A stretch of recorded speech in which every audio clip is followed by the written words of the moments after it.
Thanks, Concorla. Minister, obviously your department grants export licences to goods which are on the EU Common Military List. You've justified previously a number of those licences on the grounds of their dual use, that they could be used for military or civilian purposes. But I'm wondering what checks you have in place, how your department knows whether it's for commercial reasons, what scrutiny is given to the end-use applications that are filled out, and whether you're happy at the fact that large amounts of exports have taken place to countries like Israel and countries like Saudi Arabia. Minister.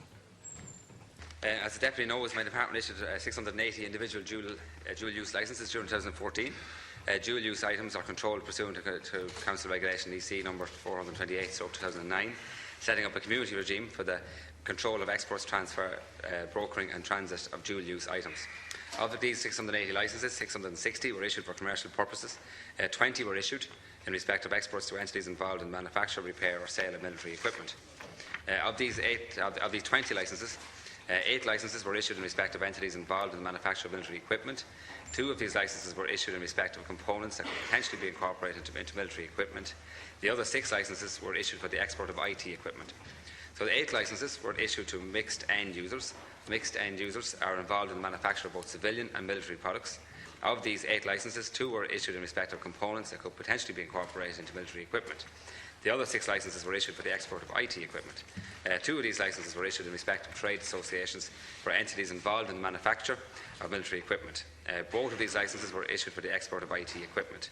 And 2 licences were issued to entities involved in the repair of military equipment. Again, both of these licences were issued for the export of IT equipment. Thank you. Deputy Daly.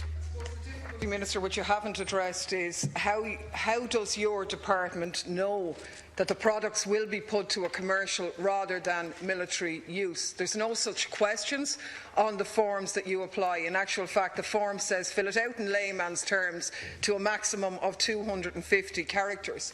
It doesn't address the fact that arose in Britain of front companies setting themselves up as end users of dual-use items.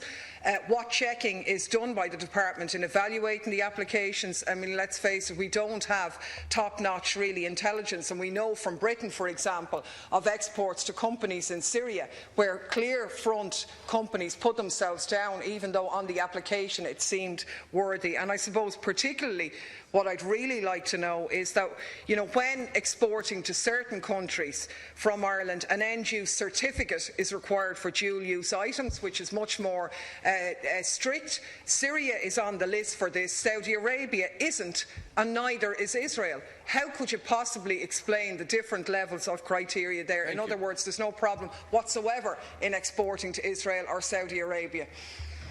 Minister.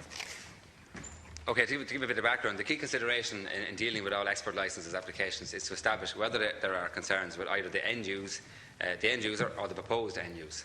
This process may include consultation with other export control authorities, both from within and outside of the EU. Through these consultations, my department has access to a wide range of information on proposed end users. This consultation process is a fundamental aspect of making a determination on the granting of a licence.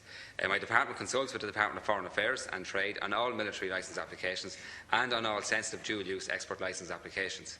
That department is able to draw on a wide range of resources which it can access when considering an export licence application.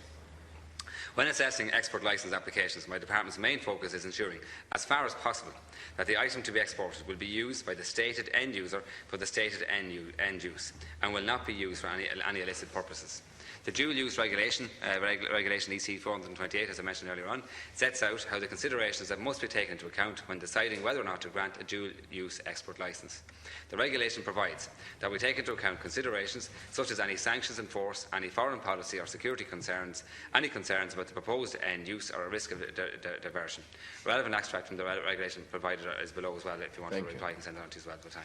suppose the problem is what is a sensitive application and how do you tell in terms of dual-use goods? I mean, we look at something on the list like shaped charges. These are something that can be used to produce warheads, but also can be used in quarrying and breaking ice and so on. However, they are extensively used in terms of missile production, armour-piercing, anti-tank missiles and so on, like the one which was used to shoot down the Russian helicopter that went to collect the pilot when the plane was shot down by the Turkish authorities. How do we know that that didn't transit, for example, through Ireland? What checks and balances are put in place in terms of export licences on the munitions that travel on a regular basis on civilian and military aircraft through Shannon? Is your department involved in that? And is it not a problem that countries which we know to be funding ISIS, for example, like Saudi Arabia, are not on the list of definite scrutiny, and we know huge volumes of exports are given there, and to Israel for that matter, key destabilizer of the Middle Eastern region, and yet Syria is on the list. So the scrutiny that you say the department is putting actually excludes the biggest offenders in that region, and I really think that's something that needs to be looked at. If it's of any help to you, there is also the Council of Common Position, which sets out the 8 criteria. 8 criteria on which we make this judgment as well. So I'll send that on to you as well as part of your answer, so you can analyse that and we can have a further debate on it. But it does set out that our analysis of this is informed by an EU position, a common ground position as well, and we adhere to all the criteria, which I think will investigate all the concerns you have there as well. But I'll pass it on to you in the answer as well, because there isn't time to go through it all now. Thank you.